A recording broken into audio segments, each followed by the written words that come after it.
だと玉が綺麗ですね。プリミティアプレイ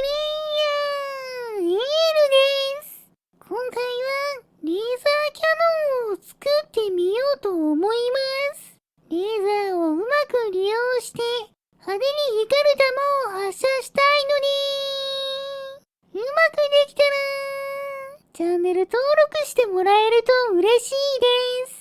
それでは作っていきましょう。まずは発射後に通電して短いレーザーが見えるように、大きなレーザーの前にガラスの棒と銀、セラミックスの刃を取り付けたものにトランジスタと3つのコンデンサ、さらにトランジスタを通電させるためのもう一つのコンデンサと、そこにつながる回路をつけました。こうすることで、後ろのコンデンサを衝撃を与えると発電する水晶で殴ることで、3本のコンデンサがなくなるまで、レーザーを照射するわけですね。レーザーは銀の部品で止まりますが、銀が壊れると伸びてしまうので、コンデンサ3本分の照射でギリギリ壊れないように、銀のサイズを大きくしていきましょう。このくらいのサイズにすれば、ギリギリ耐えてくれました。続いて、コンデンサの後ろに水晶と火薬をつけることで、発射の衝撃で発電して、レーザーが出るようにしましょう。こちらを発射すると、火薬の爆発に耐えきれず、水晶が壊れてしまいます。こちらも、ギリギリ水晶が壊れないように、大きさを調整していきましょう。どんどん大きくしていって、このくらいの大きさにすると、衝撃で壊れなくなりましたが、残念なことに、水晶は火薬の爆発の衝撃では発電してくれないみたいです。しょうがないので、別の仕組みを考えましょう。今度は、電気が流れている古代の合金の棒を、通電する2センチ以内の距離に配置することで、発射後のコンデンサに充電されるようにしました。これならどうでしょうか。早速試してみると、速度が速すぎるのか、充電されないみたいです。古代の合金を伸ばしてみても、結果は変わりませんでした。また別の仕組みを試しましょう。今度は、ベアリングの軸を片側に寄せて、それを火薬で固定したものの軸側に水晶を取り付けることで、火薬の爆発で固定が解除されると同時に、水晶が物理的にぶつかって発電するようにしました。こちらを試してみると、発電していませんね。だったらもっと水晶の位置をガーリン側にずらすとどうでしょうか。これなら期待できそうです。こちらを発射すると、今度はちゃんと発電して発射後にレーザーが出ています。でも、ベアリングに変な力がかかっているせいか、不自然に弾速が遅いです。もう少し水晶の位置を浅くすると、さっきよりマシになった気はしますが、やはり発射後の弾の速度が不自然に遅くなることがあります。だったら火薬を大きくして、弾道を安定させるための軽量プラスチックのフィンをつけてみました。これならどうでしょうか。明らかに弾速が遅いです。これはこれで面白いですが、レーザーキャノンとしては使いづらそうなので、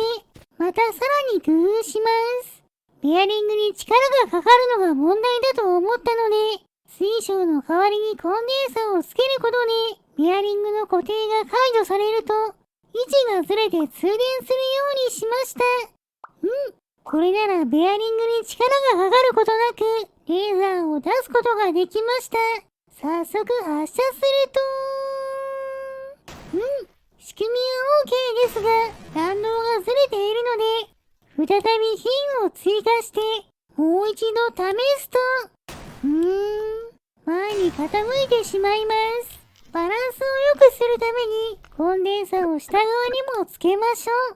う。よし、今度は綺麗に飛びました。これでレーザーキャノンの弾はできたので、こちらをなるだけ連発できるように、ギチギチに詰めて配置すると、発射時に引っかかってしまうので、ある程度隙間を空けると、ちゃんと発射できるようになりました。でも、弾が大きすぎて、並べて発射する方法だと、狙いがずれてしまうので、以前作った栄光弾ランチャーの仕組みを流用して、回転弾倉形式にしましょう。こんな感じで、8つの弾を取り付けたら、トリガーを引いて発射すると、地面に固定した状態なら、問題なくすべての弾を打ち尽くすことができました。でも、さすがに弾が重すぎて、全く持ち上げることができません。なので、スタンドをつけて移動しながら発射できるようにしましょう。これで発射できるかと思いましたが、弾が想像より重くて発射角度を変えられません。壊れることも多かったので、部品を補強して後ろに重りをつけることで重心を変えて傾けられるようにします。そうすると、これなら角度をつけて撃てました。遠くの木に弾も当たって、なかなかのダメージを与えています。反動も強くて、なかなか打ち応えもありますね。これでようやくレーザーキャノンは完成です。カメラに向かって撃ってみましょう。レーザーが出るまで少しタイムラグはありますし、ピンが壊れている弾もありますが、重量級の弾をいい感じに飛ばすことができています。試しに古代のロボットを狙ってみると、トリガーを引いてから発射まで少し時間がかかりますし、本体が重すぎるので素早く方向を変えることもできません。なので、ロボットを破壊するのは結構難しいですが、ロボット好みの武器を餌にすることで、何度か命中させて破壊できました。ではここで夜になるのを待ってレーザーキャノンっぽく見えるか見てみましょう。夜だと弾が綺麗ですね。さらに暗くなってきてレーザーの赤色がいい感じに映えてます。そのままたくさん撃ってレーザーキャノンの弾道を堪能していきましょう。しばらく発射して十分楽しめたので、いつものように大木から狙っていきます。とても暗くて当たっているかわかりづらいですが、当たればかなりのダメージを与えて木を破壊することができています。ここで一旦昼にしてドローン工場の壁を狙いましょう。こちらもかなりの威力の弾を発射できるので簡単に破壊できました。もちろん風力発電機の方も一発当てるだけで粉砕することができました。これだけのダメージが出るのは普通に強いです。それでは次はこちらのザコキャラの大群を狙ってレーザーキャノンで撃ってみましょう。果たしてどれくらい倒すことができるんでしょうか。真っ暗でよく見えませんが、ザコキャラの隙間から見える赤い玉がなかなかかっこいいです。弾の重量が思い浮かげか、一発の弾で複数のザコキャラを倒しているみたいです。長いレーザーで照射するのもいいですが、こういう短いレーザーが飛んでいく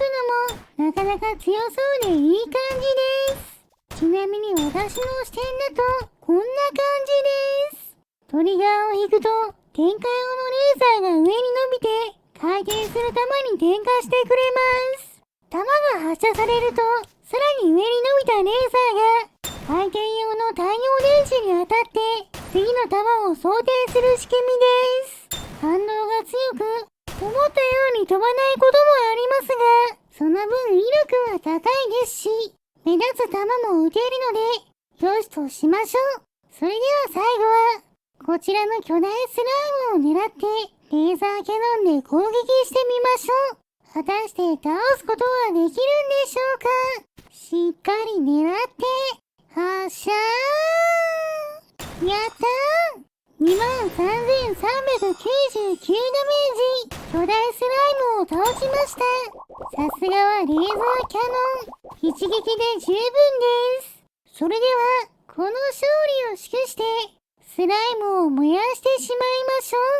う。燃えるものを集めてきてー。つけます。いい感じに燃えていますね。よし、スライムを食べ頃になったので、食べてしまいましょう。もちろん、今回頑張ってくれたレーザーキャノンさんにも、お裾分けしてあげます。はい、どうぞ。今回の動画はここまでです。面白かったと思ったら、チャンネル登録、高評価をしていただけると嬉しいです。リクエストなど、コメントもお待ちしていますね。それでは皆さん、